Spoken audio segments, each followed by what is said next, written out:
Skylar Richardson was a pretty popular teen cheerleader in small-town Ohio. Privately, she suffered from an eating disorder and was hiding the fact that she was pregnant from everyone around her, including her parents, friends, and boyfriend. In May of 2017, on prom night, Skylar secretly gave birth to a baby girl while her family was asleep. Afterward, it is theorized she may have smothered the baby and tried to crudely cremate and bury the newborn in her backyard. She was charged with aggravated murder, manslaughter, child endangerment, tampering with evidence, and abuse of a corpse, but was eventually acquitted on all counts except abuse of a corpse. There is no doubt that Skylar Richardson was a deeply troubled young woman who was dealing with a lot of hidden demons. But there is one thing about this case that seems really off to me: her parents, particularly her mom. I watched some interviews with them, and a lot of her mother's statements just don't add up. Her mother said that Skylar had had an eating disorder for quite some time and that they had tried to help her receive treatment for it. But text messages she sent to Skylar indicated that she put a lot of pressure on her to diet and look a certain way. In the days leading up to Skylar's prom night, her mother sent her a text that read, "Watch what you're eating so you can fit into the dress." If she knew Skylar struggled with restrictive eating and excessive calorie counting, why would she send that? I noticed she was constantly looking at herself in the mirror. She was counting every calorie that she ate. The day that she said she couldn't get a pack of gum because it had 5 calories per piece, that really hit home. Her eating disorder defines her. Skylar was very excited about prom, to be going with Brandon. First time she had had someone that she really cared about to go to prom with. We always go out to a little shop in Columbus. They have a great selection of dresses. She knew she wanted red. She hadn't had a red one before. It had a lace corset in the back. She loved it. But Skylar's mom is worried she has put on weight and might not fit in the dress.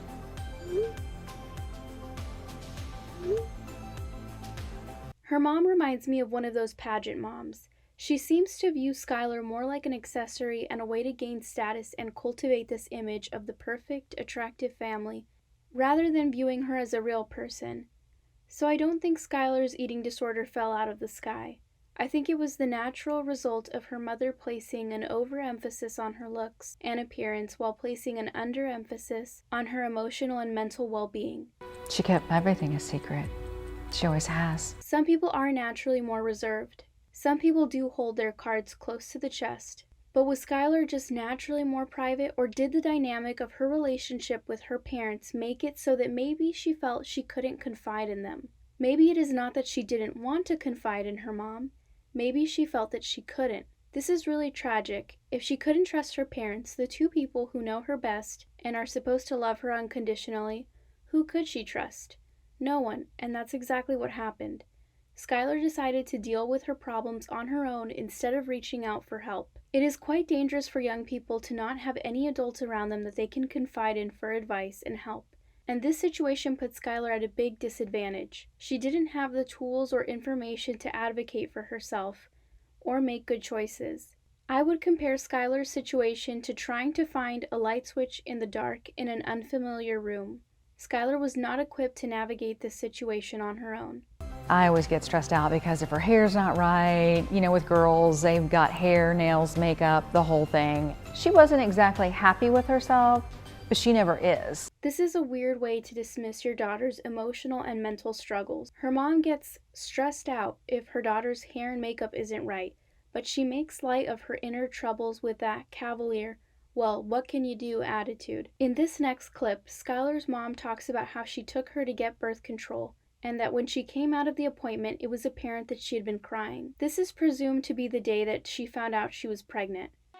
In the spring, I noticed that they were getting very close, and that's when I had encouraged her to get on the pill. That's when I made her appointment for her to go to the doctor.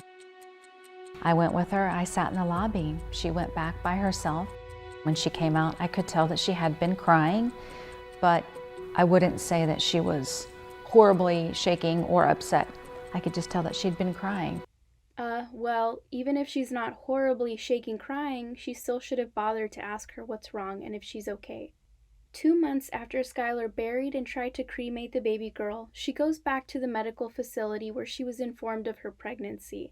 They ask her about what happened to her baby, and she admits to the doctor that she gave birth to a stillborn and that she buried the newborn in her backyard. Skylar ends up being questioned by detectives. Over the course of the interviews, she makes some statements that sort of reveal that there isn't much trust between her and her parents. The very first thing she says after reading her Miranda rights is, "My parents are going to kill me. I didn't want to tell them. I didn't want to tell them at all. I still don't really want to tell them, but now they're going to know." The fact that that's where her mind goes instantly makes me think that she lived in fear of disappointing and upsetting her parents.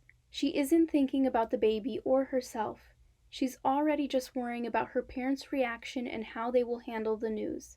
Her parents are then let into the room so that they can talk to her. Her mom does hug her, and Skylar starts apologizing to them right away. So these parents have just found out that their teenage daughter gave birth alone without any assistance and then buried the baby in their yard. Instead of consoling her, her dad says, "Can you imagine the absolute horror that we just went through not knowing what's going on?" "Yes, I'm sorry." Fair enough, but it isn't exactly like Skylar's current situation is a bed of roses either. Skylar's mom seems more worried about the newspapers and what the neighbors are saying. If you go to jail, it's in the papers, it's everywhere. The neighbors have already called me, and I know she was telling me that they're digging up stuff in her backyard. You're going to be on the news. Oh, please, you're supposed to support me. I didn't. Skylar, I am supportive, but I'm just saying. Tell you guys. On the one hand, Skylar's parents tell her that she needs to stop lying and be honest with them, but they get mad whenever she does tell them something. Who's the father? Trey, that guy I used to date a long time ago.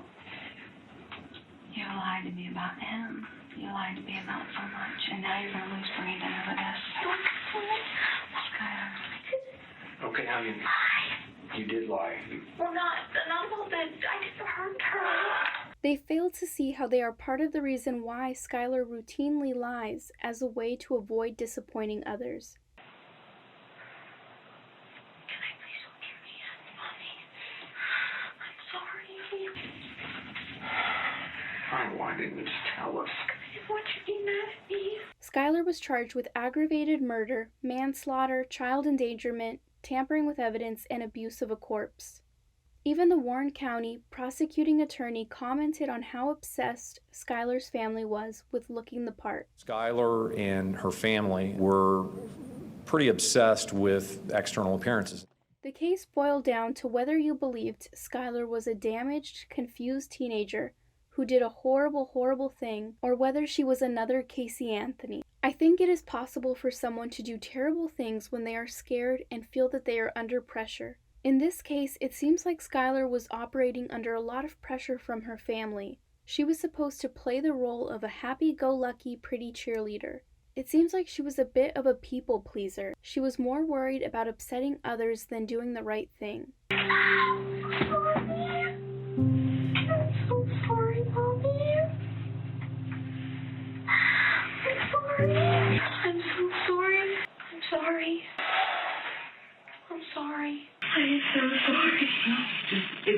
I'm so sorry for lying and for not telling you in the first place. I am so sorry. Please forgive me eventually. I'm so sorry. And I'm forever sorry, and I'm so sorry. I'm really, really sorry, and I understand.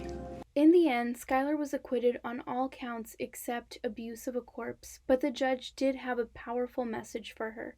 And thank you. You know, I have a daughter about your age, Ms. Richardson, and I have a granddaughter about the age that Annabelle would be right now. In all of this mess that we have with this case, I think what often gets overlooked, Ms. Richardson, is just how precious life is. Your life, Annabelle's life is precious, and it should be protected, and it should be guarded in all respects. And I have reviewed all of the expert reports in this case. I listened to the expert's testimony. I firmly believe, Ms. Richardson, in fact, I know in my heart that if you would have made different decisions in this case, Annabelle would be here today. And I know that might be difficult for you to hear, but I think that your choices before birth during birth and after show a grotesque disregard for life.